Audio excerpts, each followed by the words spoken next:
Hello, everybody. Welcome to a quick hit episode of Forever Mighty. I don't know if it's an episode. I don't know what it is, but we are very excited to speak today with Lindsay Imber, who is the organist, pianist. I am keyboardist. I'm not sure technically what it is for the Anaheim Ducks and the Honda Center. Hi, Lindsay. How are you? Hi, I'm well. Thank you for. It is an organist. That actually on the timesheet it shows up as organ player. So that's your position, organ player. Okay. So let's see. When was this? So right at the start of the season. Looks like it was like, I don't know, 2 weeks ago or something like that. I can't count. You released a little list of what you're calling organ flourishes for all of the players when they get a goal or an assist. And I believe what you said is it's to be played in the background while the call is being made by the PA. Yes, it's a half-second ditty per player, little jingle, just to acknowledge that they have scored or assisted on a goal. So before we get into the list, which is full of super fun little things, how long have you been doing how long actually have you been the organist for Ducks games or for the Honda Center? I've been with Anaheim since 2015. My first game was game 1 of the first round of the playoffs against Winnipeg that year. Oh, so no pressure at all. Just totally fine. Just right into it. No big deal. I'm glad to see they didn't set you up. And I guess a silly question would be like, how long have you been playing the organ? Is this something you grew up playing? Is it something you picked up later in life? I began with piano, as many do. Sure. Classically trained, the whole Certificate of Merit program, for those who know what that is. And once I graduated out of that, go to college, and you realize you can't quite fit a piano into the dorm room. So I bought probably a cheapy $150 Casio keyboard, CTK 900.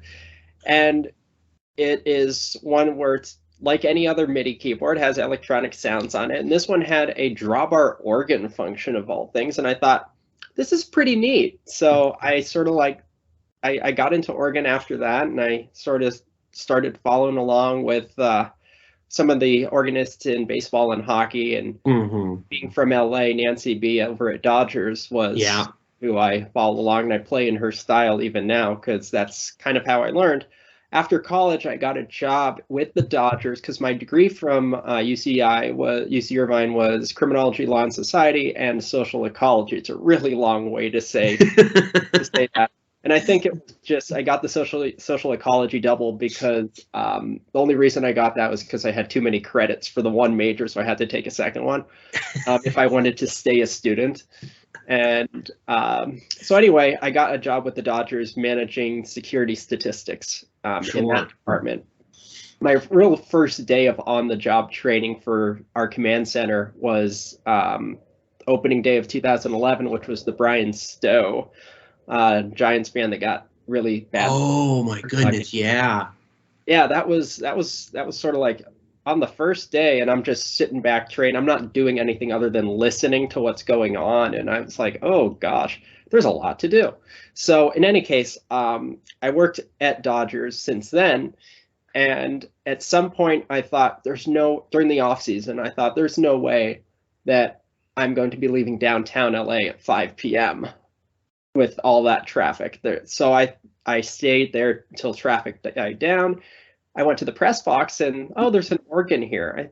I know how to play piano. Sure, I can sort of do this because there's no one here. Right. Weekday during the off season. So I would just do that. And at some point, the sound engineers helped me out. Maintenance helped set me up on that thing. One time I was playing after, and they had a corporate batting practice that afternoon. And the person who was operating the board said, you just want to play out in the bowl. And that's how I started playing some events for them. And at some point, Nancy B took a vacation, or she was off for the entire homestand, because Nancy B's situation toward the end, that's a long story too. We could go like an hour on that. That she lived in Nevada, and she would come in toward the end of her career for homestands. And so one homestand was only 6 games, and she just didn't want to come in for only 6 games. Sure. Understandable.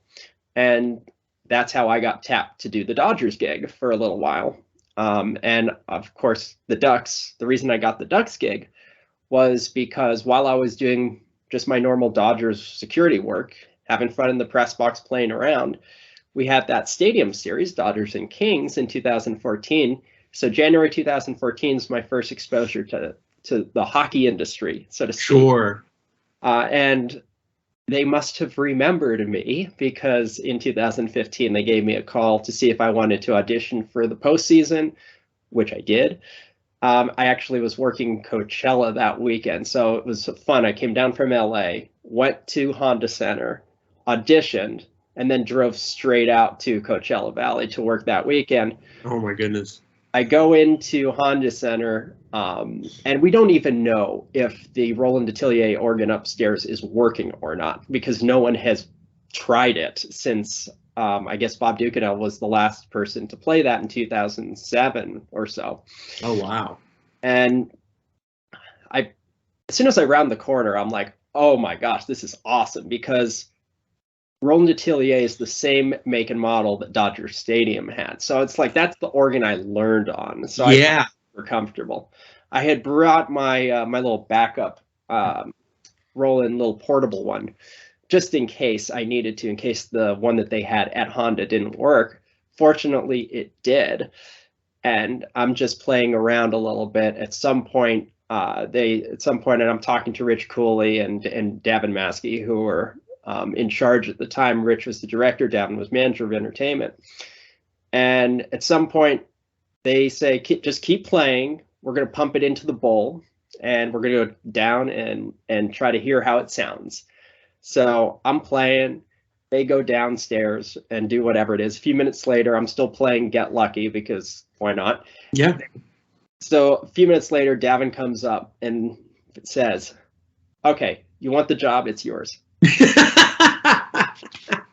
Most successful audition ever. Oh my God. I have absolutely no musical talent, but I know a couple of people who play instruments and stuff like that. And I think that might be the most positive and totally awesome like audition story I've ever heard. There's always stories where it's just like, I got there and then this didn't work and then that didn't work and all that kind of stuff.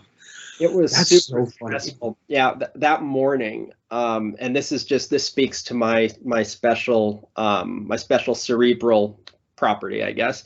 That morning, I am having breakfast with my dad at one of the breakfast places up here, because he was visiting from Maine and it was his last day, and so I didn't want to just go to Anaheim and that be it. I still wanted to sort of do a proper send-off.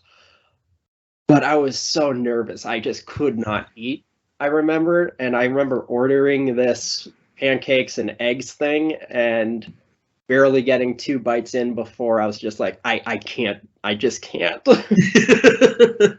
So when I eventually went to Coachella and checked in, and I just went to the catering tent and just had a lovely dinner. Just making up for all the stress of the day. That's awesome. So how quickly or how soon did you start doing the kind of goal and assist flourishes, or is there something that kind of happened along the way where you're like, oh, that seems like a fun idea, or something like that?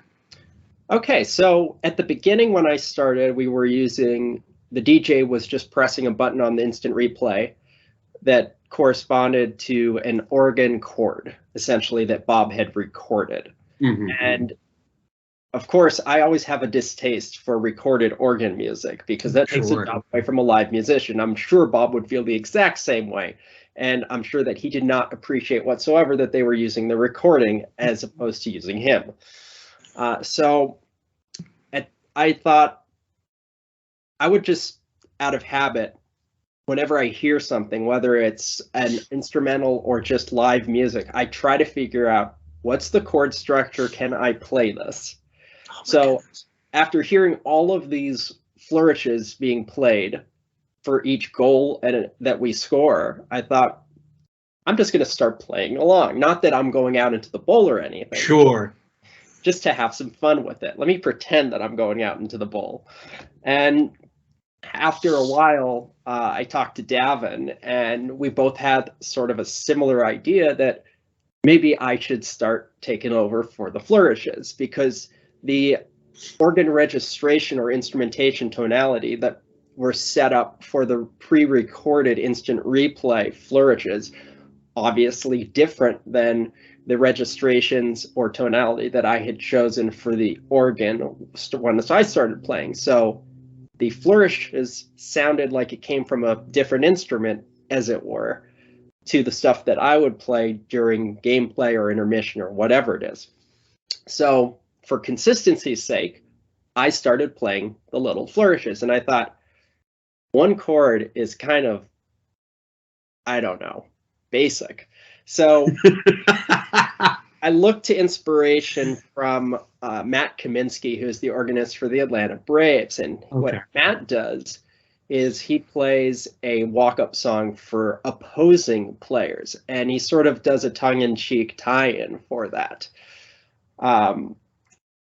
I just remember like Frosty the Snowman for Marcus Stroman and things. Oh, wow, that's fantastic. So the wordplay was sort of like, you know what, that's great for my somewhat divergent brain, and it keeps me busy. So I thought I have to do something like this. So the added challenge, of course, is I can't play a 10-second, 15-second clip. I am limited in a flourish to about half of a second, if that. So I thought, well, what can I play that's sort of an earworm for each player that fits into this intellectual coming up with something that kind of ties to the player somehow, that is also recognizable in very limited time. Right. So that's where I got things like, for when Cogs had the Iron Man streak, that's how I got Iron Man for Cogliano. It's very simple because it's basically a 3-chord sequence. That's how when we had Vatanen and it was the Vatman, that's how I got Batman for him, because it's very simple, it's very recognizable, and it doesn't take a lot of time. And so that's just, just extrapolate that to other players. And I do a lot of wordplay with that. If there's some sort of a nickname, some sort of a hometown connection, because I still do Pennsylvania with polka for that Gibson assist that we had earlier this year. Things like that. So that is fantastic, because one of the things that I noticed when I first kind of looked at the list is like all of the little, my inclination would be to say like puns. But I don't know if that's necessarily the right thing, but it's so funny to really see the breadth of all these little flourishes and where they come from. You've got theme songs, you've got classical songs, you've got pop songs, like on here you've got 99 Luftballons for Isaac Lundestrom, and that's just great. Like, saddest song in the world, but that's such a great a little thing. And I think the thing that for me, one of the things I think that really kind of clicked it at first was when I saw that Silverberg is Silver Bells, and I was like, oh, now I get exactly what all of this is. Like, that was kind of my little key. And I was like, oh, and then you have Freebird for Cam when Fowler and Bird. And so, like, I guess out of players that are no longer on the team, what are some of the ones that you've kind of enjoyed getting? Just because I would imagine that, like, when you think of it and then the first time you get to play it, you're like, yeah, that works. That's totally great. What are some ones that you remember from players of the past that you were really happy with? Sure.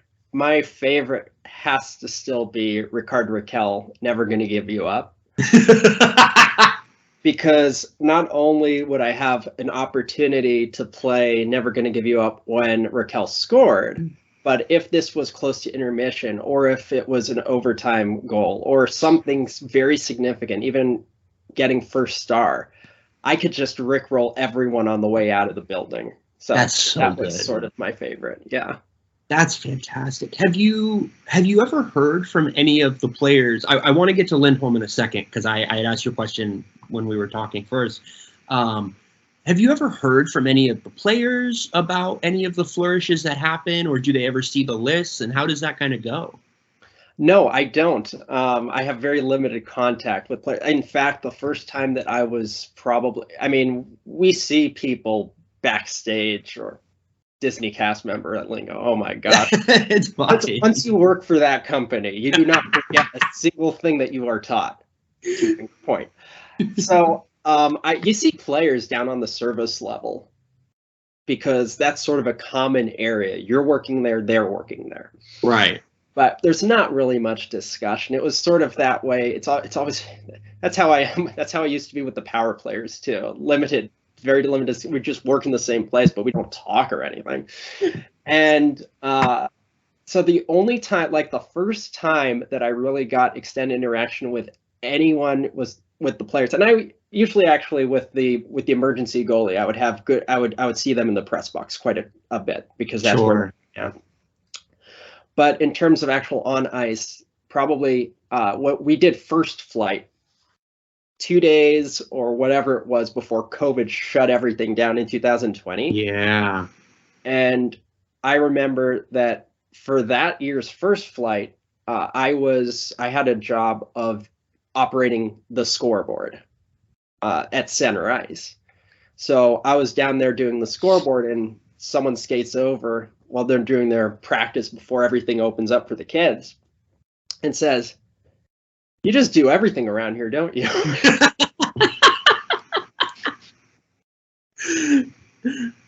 Can I ask who that was that made that comment? That was one of the practice goalies. Oh, that's so awesome. Okay, so the thing I kind of alluded to a second ago with Hampus Lindholm is you said that he is the only player that has ever picked his flourish. Hampus is the only player who has ever asked what he would want his walk-up song, so to speak, to be. So Hampus is the only one who has ever given an answer. Oh, man. Okay, well. Eye of the Tiger, by the way. Yeah, so that is such a great pick because that song is so funny, and it's just like, for a player like Hampus, it's just so funny because it's just like, oh yeah, like you're not gonna score a lot, you're not like, that's not kind of what you're on the team to do, so when you do, it is kind of that rocky feeling of like, oh, I did it, like this is great. I enjoy, what I really enjoyed, speaking of that exact scenario, but even rarer than that, was Ryan Miller. Greatest American Hero was what I had for him. As soon as he passed that record for wins or whatever, I was like, okay, we're going Greatest American Hero because that's really what this is. Yeah, absolutely. And I just remember I have a great memory on Miller's retirement game, and it's the last time that we're going to see Millsy at Honda Center as a roster player. And during the postlude, so to speak, for that game, I just was like, okay, I'm just going to play that theme song for like a minute or two. And that's I did that as he's leaving the ice, and that's pretty cool. That's great. That's the kind of stuff that's just, it's the little special stuff. And I think those are the kind of moments where, you know, the kind of entertainment aspect of it really has so much to deliver, right? And that's where you as an organist can give so much, because I would imagine everybody heard it, everybody registered it, but nobody was like, oh, it was just more of like, oh, this is a great song. And then I'm sure on the drive home, they were like, wait a minute, was that? Oh, that's so cool. And I just think those are kind of the little things, you know, like you talked about having worked at Dodger Stadium. And for me, when I was still going to Dodger games, one of the things I always loved was walking out at the end and getting to hear I Love LA. Yeah. I don't know that I've ever listened to that song outside of the Ravine, but that song makes me so happy because it completely fills the kind of bubble of my experiences. It's that like, oh man, now we're walking out of here, and we're gonna walk to the car, and we're gonna sit in the car for 45 minutes, and then maybe we'll move 10 feet. And the entire time, I just get to hear Randy Newman in the background, and I'm going to be ecstatic. And I'm going to talk over it. I'm going to yell over it. There's going to be all this other stuff going on. But the entire time, right in the back, I'm just going to get to hear Randy, and it makes me so happy. Next time we play Los Angeles, listen for I Love LA in a minor key when Los Angeles commits a penalty. Okay, so this is one of those things where I'm going to have to ask you to dumb it down for me, because, as I said, I have absolutely no musical ability. My uncle, God bless him, tried to teach me how to play the guitar, and that's an absolute disaster. What is the minor key differentiation? The minor key is essentially you take the third and you just lower it a half step. So if you have C, E, G, or Do, Mi, So, or root chord, all you do is take the Mi and lower it a half step to make E flat, or I think they call it May, is the lower, the flattened third. I don't know how solfege works. I'm not a musician. I just play one on TV. You know what? That's fine, because I think you stayed at a Best Western last night, so you're totally good. Holiday Inn. So I just had are there any songs, whether for the flourishes or just throughout the course of the game, that you have made a conscious decision to avoid? Yeah. Just either it's overplayed or you don't like it personally or anything like that. Well, Baby Shark, let's get that out of the way. Sure, That's not happening. I don't care if San Jose is doing...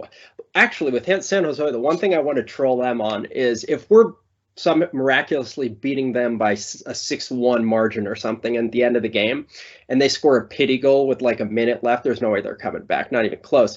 I just want to patch in there. And you remember that when they had that goal song contest that the fans got to vote on, and they had that ridiculous option from LMFAO called Sharks Remix. It's their Shots song, but Sharks. I just want to play that if San Jose scores a pity goal in a blowout game. I want that so bad. That would be... But yeah, Baby Shark is a song that I will not play. I remember when I was starting early on, pretty much the only thing that they said, do not play this, was a competing sports theme song for one of the like a competing rights holder. Like if there's a game, don't play the ESPN song. Yeah. That, which is simple enough, except for the problem that when you do this long enough, all the songs start to run together. Sure. So sometimes I will start with the ESPN NHL theme, classic theme, right? And then I will transition into the NHL on NBC song because they are so close. That's because all the songs in the world are the same, as everyone knows. It's like Joe Satriani's If I Could Fly that becomes Coldplay's Viva La Vida, which is actually based on a Cat Stevens song. Half the songs that I play are so open to interpretation. I do them in such a way that not even the YouTube strict copyright algorithm can detect that I'm playing that song, because it's just so... It's open interpretation, so I'm playing one song, and I'll get 2 tweets. I'll get a tweet from someone that says, thanks for playing this song. And then I'll get a tweet from someone else, thanks for playing that song.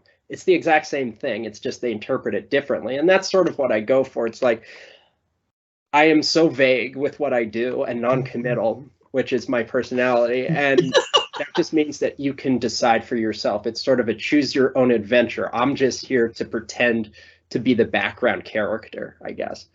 That's fantastic. And then of course I get super political always. The reason that I changed Silverberg's Flourish from the Hedwig theme from Harry Potter, Silver Bells. Yeah. Because we're not doing any Rowling stuff. Yeah, no, you're not going to get me to push back on that one at all. That's yeah, no, I wouldn't want to play that fucking song either.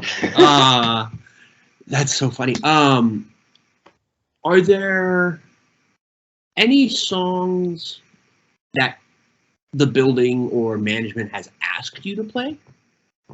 Or is it more of just like, do your own thing, have a great time, but just please don't get us in trouble with the rights holders? Pretty much, yeah, pretty much. I've had people on our entertainment staff request various things. There used to be one of our full-timers downstairs that liked to hear after we won, when we were winning very constantly. Yeah. It would be a tradition. I would just play Trololo, which that Russian song that to get around the censorship, the artist just said, da, da, da, da, da, da, da, you know, that instead of the actual lyrics. And so I would just play that after wins and things like that. And a lot of the songs are like DuckTales started out as just this, I think this could be a good cap for the end of the period. And that just became a good song, I guess.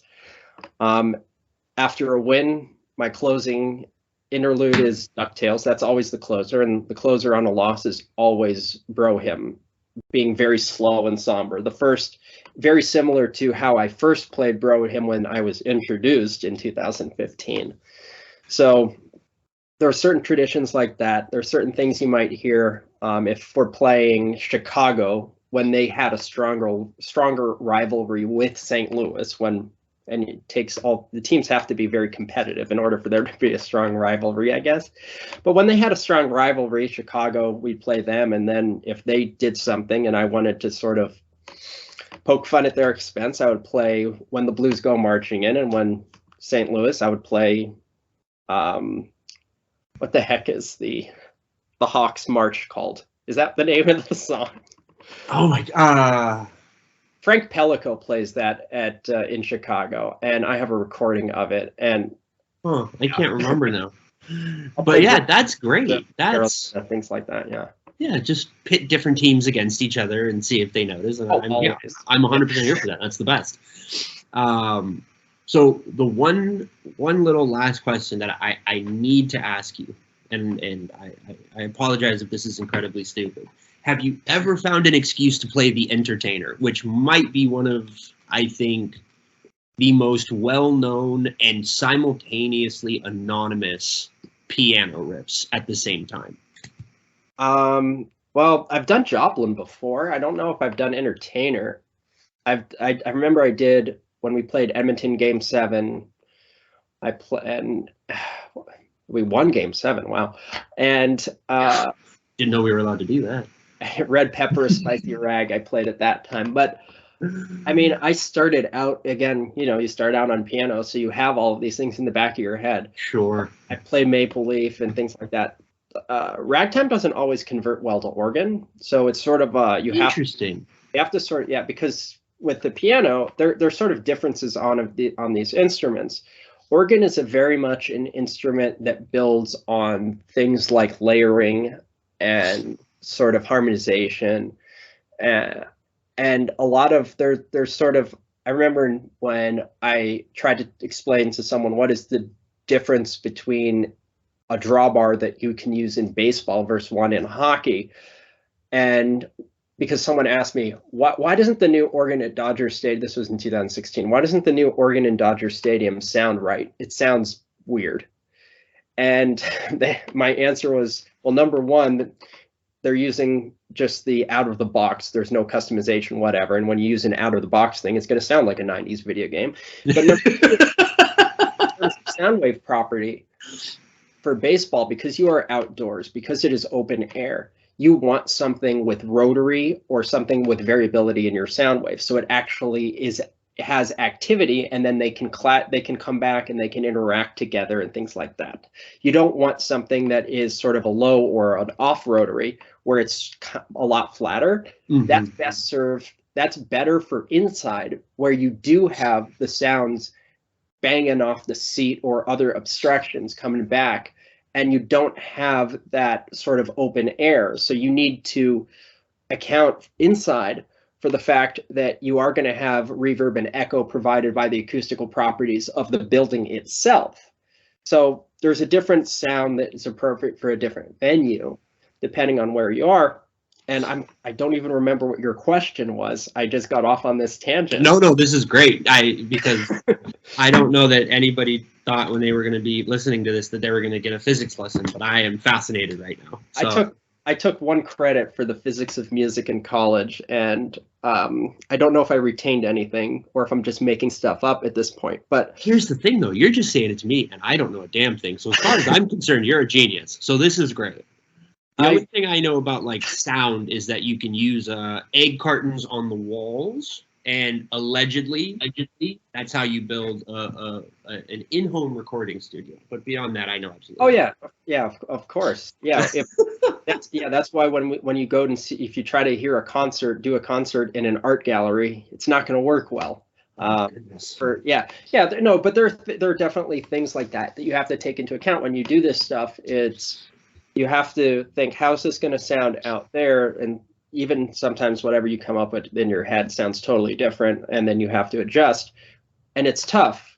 And the tough thing, of course, is when I'm playing up there, I'm not hearing I don't hear how it sounds. I don't know how it sounds. Right. I know is if there's a fan or someone who is recording and posts the video online, and I'm like, oh, that's what that sounds like. And so that sort of helps me out and it doesn't happen often, but that when it does happen, it helps me out to figure out. You're constantly listening, and when I do my recordings, I'm constantly listening to my recordings. I still listen to recordings I've done in 2015 and even earlier than that, because I'm listening for things I can improve upon. What am I doing that I think sounds okay here? What am I doing that I think sounds like it can be better? And what am I completely messed up and no one noticed, but I sure did. That's awesome. That's so cool. I just think, like I said earlier, it's just such a fun added dynamic. And I think one of the things that's really cool, kind of the more that I've kind of learned about the way in arena entertainment is kind of presented, is how much the organist can affect the kind of personality of the venue. And also how much you can put your own personality into it and kind of be a part of all of that. Like I said, I just think that's so cool. I think I don't know if it's a not classical, but like a traditional thing or not, but I feel like the majority of times that we kind of talk about organists, it's usually at baseball games. And and you've got and it's just, there's all these different cues and all these different things, and everybody's like, yeah, this is part of being at a baseball game. And I think seeing that list, it was really just really wonderful to me to be like, oh, she is putting thought and effort and joy and personality into what she's doing. And even if it is only a half second here or a half second there, like, the totality of it makes such a difference. And it really does just like improve the quality of the experience from being in the arena. And I just think that's such a fun and really special kind of thing to be able to do. Oh, thank you. Yeah, and I'm always open to suggestion. When someone tweets me on, at Lindsay Imber on Twitter, and someone it's like, hey, can you play this today? It's like, well, I always bring my computer with me just so I can pull up that YouTube video, listen to the song, and try to figure out what I'm doing. I remember I had someone request, I forgot what song it was, but it was complex enough that I thought, there's no way I can pull this off. And I was like, well, no one's going to really hear it anyway. Phil's talking over me, so I can do it. And I did it. And I thought Phil was talking over me. No, Phil was just talking on comms for our people, and it said he was doing a PA read because he hit the wrong button. He hit the button to talk to us, not the button to go over the loudspeaker. And I was just playing. I was playing solo, and apparently it was decent. I mean, I remember there have been so many games where I thought I have messed things up terribly. The running gag, the running joke in our department the first few years that I was there, because I panicked sometime in 2015 on one game when I accidentally, when you're playing an organ, there's a swell pedal that you control with your right foot. And some of these swell pedals on the Atelier, that's one instrument that has this feature. There is a little button or tab toggle on the top of the pedal on the left and on the right. and they're assignable to different functions. And the one on the left is assignable and is generally assigned on an atelier to a pitch bender. So if you rock to your left, you're going to bend pitch down. And I remember that one time I was just club footing the whole thing and accidentally pitch bent while I was playing live. And I had no idea what happened because I didn't intend to do that. I didn't know that that was a thing that I might do. And I was like, this doesn't sound right. Like, what's going on? Nothing's right here. And I just frantically go on comm and I'm said, switch to DJ, switch to DJ. Tuned. And ever since then, Davin would poke fun at, like, he would compliment my playing, but it would always be under the undertone of, I don't know, that organ sounds awfully out of tune. It's just a running gag for I don't know how long, but you know, we work together so often that we have so much fun with it that it's important to have those moments because no one noticed other than me really that that's what happened that one time. I think that I messed up terribly. I think that I'm going to get fired and no one cares. And that's sort of the main thing is like, there's so many things that you think about that's, oh, this is just life lesson. There's so many things that you think about that are so much pressure that you can put on yourself of, I have to be perfect in this one. I have to do this. They're going to notice this. They're going to make fun of me for that. They know that I messed up, whatever. People don't care for the most part. That's just how it is. And that's so tough to sort of comprehend because I still get that way so often. And then the next day, no one cares. Like, I'll play something and I think, like, I'll do a song selection. Because I remember when Bomeister got hurt in St. Louis. This was right before COVID, too. Yeah. And so he's down on the bench. And usually when we have player injuries, we don't usually play DJ because we don't want to do club atmosphere when someone. Yeah. We don't know what to do. So I am the we don't know what to do person. Sure. They come to me when we don't know what to do. And so during injuries, I'll often play. And I'm trying to play, and you know, there was one game a few games ago. We had something of that nature. What was it? Grant had scored or something like that, and we had an injury on a goal scored just during this season, right into the boards. Go to the hospital, stretcher, coming out on the ice, the whole thing. Yeah. And go to Oregon. Okay, I don't know what to play. So I start playing improv funeral stuff, not funeral like funeral stuff, but I just call it the funeral stuff simply because I most associate that dynamic, that tempo, and that style with a funeral dirge. Even though it's not. It's just an improv. This is sound. This is supposed to be comforting sound. We hope we don't overwhelm you. We don't want to be offensive. We have to figure out what we're doing here. We don't want to go full silence because then that just draws more attention to the fact that, something's wrong. So trying to go on with the show, but we have to slow it down drastically. And so I would play that. And then for when Bomeister happened, I play that and then I would play various things. There are a few songs that are about hope, you know, basically amounting to I hope you get better and things like that. I'll play Trees from Medicine Man. I think that's a nice calm song, and it also is from the movie Medicine Man, and that's just a general, well, I guess that's sort of related.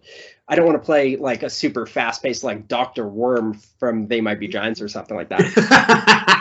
That might be the wrong tone for that precise. I want to get sort of slower pace. And then when Bomeister started to look like, okay, he looks a little bit stabler, or they are not as concerned as they were at the beginning of this episode. So maybe he is on his way to becoming well enough to be taken off of the ice, or the bench in that case. And so I switched to sort of a low key When the Blues Go Marching In, St. Louis, things like that. It's like, how do I stand in solidarity with you? Right. Amazing Grace. Is that too far? Right. Or not, you know, because I'm getting on their headsets like, don't play that, don't play that. Now I'm thinking I messed up terribly because I've played this and I'm, you know, and I go on Twitter and I'm getting tweeted at by all these blues fans thanking me for playing this song, and even Ducks fans saying that. So you never know. Just try to do your best, and sometimes it works out, and hopefully it works out. And like this career that I've stumbled into, it all came about because I played the organ at Dodger Stadium without permission, and I got in trouble by my boss into that. My boss. Here's the thing with Dodger security: it was such a mess that I don't want to air too much dirty laundry, but they changed heads of the department every single year for about 4 years. And then in 2014, when they thought that the heat had died down enough from the Brian Stowe incident, they brought back the person who was sort of in charge-ish on the day that Stowe happened. And yeah, so that's and of course, in the interim, I had updated all of the files. I'm like, we can't schedule people on Microsoft Word. At least use Excel if you don't want to buy a scheduling program. But I've made all these modernization and upgrades. And so, of course, the person comes back there, sees all the upgrades that I have made, and that's not good. So I remember that, yeah. So, yes, you're looking at someone who got suspended from the Dodgers for playing the organ at the stadium, and now I'm the organist for the Ducks. So even when something is super bad, good movie, by the way, even when something is in a really bad strait like that, and it just feels like the end, you never know where it can lead. And for me, it led to Anaheim, and this is a team that has really been super awesome. That's so wonderful. You have already given me so much of your time. I think we were talking about this. I was like, I think it'll be like hopefully 15, 20 minutes. I don't want to take up too much of your time. I spent 40 minutes, which is very much on brand for this stupid podcast. We always go long. So you will be playing tonight. Yeah. Is there anything that anybody should be looking for? I sort of blew it because they still have Perry, right? Wait, who? Tampa? Yeah. Yes. Okay. Yeah, he's still. I like for a second. I was like, "What's hockey? What happened?" I was completely disassociated. I'm so sorry. I sort of ruined it last game because post-lit I was too like, oh my gosh, we won in overtime against Seattle, and so exciting, and yeah, it's like I usually like when Perry comes. Maybe I'll just play it anyway. I don't care. When Perry comes, I like to play Katy Perry, Teenage Dream, and that was, I remember my girlfriend's the one who is hip and knows songs. Sure. I do not. Right. So I listen, and she's huge into Stone Temple Pilots, so we would listen. And I remember, I don't know a darn thing about music. You have to remember, again, not a real musician. And so she's playing. We get to I think it was Interstate Love Song. Sure. I'm like, that's our song. That's ours. And she's like, no. That's a sad no. No. I'm dumb. I see like it's a love song in it. Why not, right? And I drive on one of the interstates going to work. I think, and so she's like, no, our song's Teenage Dream. I'm like, I'm in my 30s. Okay. And so and I would just play song, like I would pick up songs because of her. Sure. And that's one of them. And so, yeah, that's now I play our song when Perry comes to town just for fun, I guess. Well, it's also kind of cool. Just specifically that example is kind of cool because, I believe it was that Winnipeg series is when the whole Katy Perry thing started with pairs and it's like, oh, you think you're so clever. Well, every time he scores on you, I'm going to play Katy Perry, and it sucks to suck. Sorry. That reminds me. Thanks for reminding me. It's weird how this works. And by the way, to answer the thing that I rambled on, no, I have not played Entertainer. But to the other point, that's a goal flourish that I really enjoyed was Hallelujah for Corey Perry.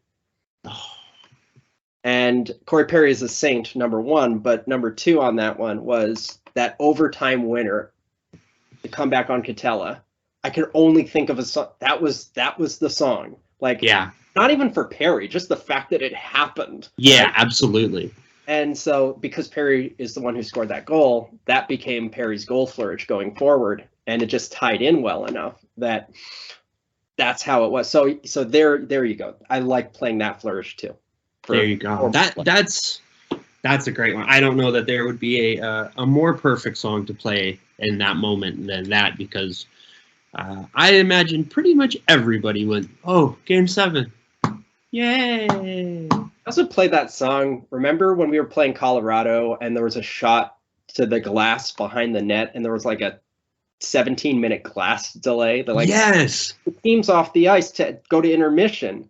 Like they took them off the ice and they didn't know what was happening. And then at some point into it, like 5 minutes into the delay, they're like, we can't fix this right now. Let's just do intermission early. We'll add the 10 minutes onto the third period. And so I started playing. At some point, I played Hallelujah definitely when they got the new piece of glass out, and we didn't know that it wouldn't work yet because we thought that it would. But I remember, and then when it didn't work, I started playing. I think I played what is the name of that? The song that this is the song that never ends from. Oh, sure. And yeah. And then of course, as soon as it was very obvious to us that they were going to intermission, just switch that up to DuckTales to sort of, hey, this is the intermission song I play anyway, so maybe you'll realize we're going to intermission. Yeah, no, hey, little cues like that, they work. They work really well. Again, Lindsay, I cannot tell you, thank you so much for sitting down with me this afternoon, early morning. I don't know how time works anymore. It doesn't make sense. I really appreciate it. This was so much fun, and I very much look forward. I'll be in the stadium for the Toronto game, so I will absolutely make sure to keep my ear open for any little things that you play and stuff like that. And I'll lay Montreal for Toronto. Remember that goal song? I think that was the best goal song in the league. And that's what you're going to play for Toronto? I love to play that for them. That's so good. The rivalry part of it is just so great. Just like, oh yeah, you two don't like each other. I'm going to play each other's songs for you. That sounds great. I mean, French Canada, like from the South Park movie, French Canada, when Montreal actually comes to town, Blame Canada is just sort of a blanket for the entire country. Sure. And it's usually you tie it in. It's like something bad has had to have happened in order to get the Blame Canada cue. I'm not just going to play that if we're doing well. But if the referee makes a call you don't like, because I've gotten asked like, it's like, will you play Three Blind Men? No, I will not. That's like the one song that there are certain songs that you do not want to play. You don't want to play anything that is super over the top, personally degrading to someone. Yeah. You don't play something that makes fun of a disability. Right. And there are certain, while an opposing team will score a goal and will be super, and I'm, this year now I'm starting to play opposing goals. And so I'm trying to think of songs that would fit in for opposing goals. And so while I might play like, what's that CeeLo Green FU song? Yeah. Forget you. And exactly. I might play that on an opposing goal. And I remember that Cooley, after, it's like I'm thinking, oh, is the boss not going to like this? So I remember after the game, Cooley found it hilarious that I had played it. So I'm like, okay, good. Yeah. But so while I might play something like that, which is kind of an aggressive, hey, what the song? You don't want to. I might play a song that's sort of like poking fun at someone, like when McDavid took a penalty and goes to the box, and while he's going to the box, I'm playing Jesus Christ Superstar for McJesus.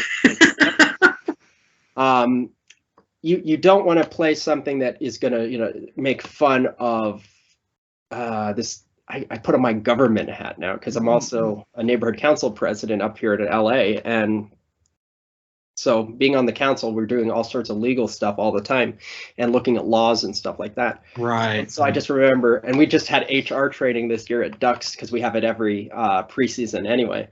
The 17 protected characteristics in the state of California. You do not want to play something that is going to be trying to degenerate or make fun of one of those 17 protected characteristics, because that's like super over the top and not cool.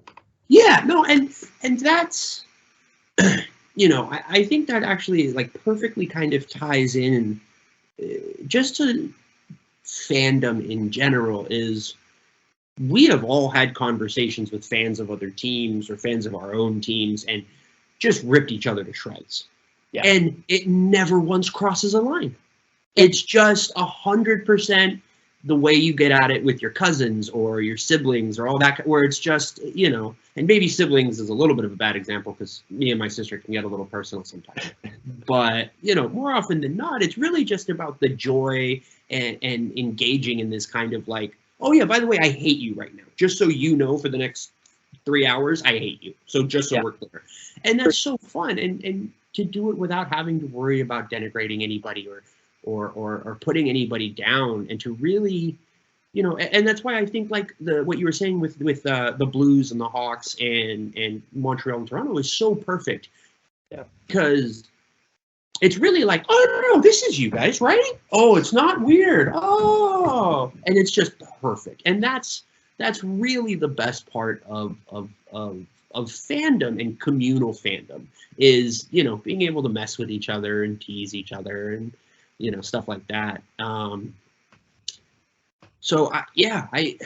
That's great because, you're right. You don't want to put somebody else down trying to make a pointless joke at somebody else. It's just never worth it. Right. Well, it is little afternoon, and I'm sure you're going to have to sit in 4.5 hours of traffic to get to Anaheim this evening. I live in Santa Monica. There's a reason I only go to like 2-3 games a year, so I completely understand. My campaign is always, we have a train station across the street from Honda Center. The Samuelis like run the thing now. Can we get like later trains for Ducks and Angels games? Yeah, because like I could just go to, I can, like, if I wanted, I can go to Van Nuys and take a train all the way down and I'll get there just in whatever the schedule says, but I can't get back home. Right. And so, yeah. LA, land of perfect public transportation. Not a thing wrong. Yeah. Just the best.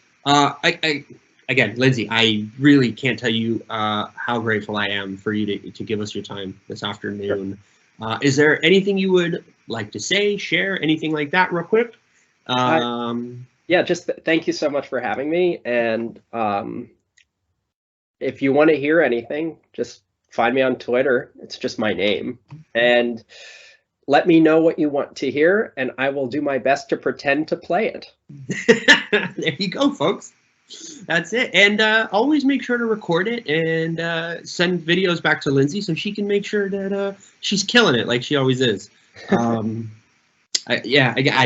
always end up repeating myself at the end of these. It's like an essay. I never really know how to end it. Lindsay, thank you so much. And I 100% look forward to hearing all of these flourishes going forward and into the future. And I just wish you all the best. Thank you. And game on Sunday when you come. That's the Halloween game. That's one of my favorite games of the year. You're going to hear a lot of fun stuff. Oh, fantastic. That's perfect. I will keep my ear open, and if I will hope that something from Nightmare Before sneaks in there. So our neighborhood councils we're doing a movie in the park of Nightmare Before Christmas on the Saturday, and as part of that, I've been just going to blur these out. Yeah, Danny. Yes. And I'm just like, yeah, why not? Yeah, absolutely. You will. I'm sure you. And I don't know if I can think of a composer off the top of my head who is more just mood associated with the organ than Danny Elfman, whose life exists in somber tones. Again, thank you so much, Lindsay. I really appreciate it. To everybody listening, this will probably go up probably after the game tonight, but still, at Lindsay Imber, we will make sure to tag her when we release this. Give her a follow, send her, little notes when you hear something you love. Less so if you hear something you don't like. We're listening, whatever. Give her a follow and just keep your ears open, because this is one of the best parts about live sports. So thank you, everybody, and have a great one.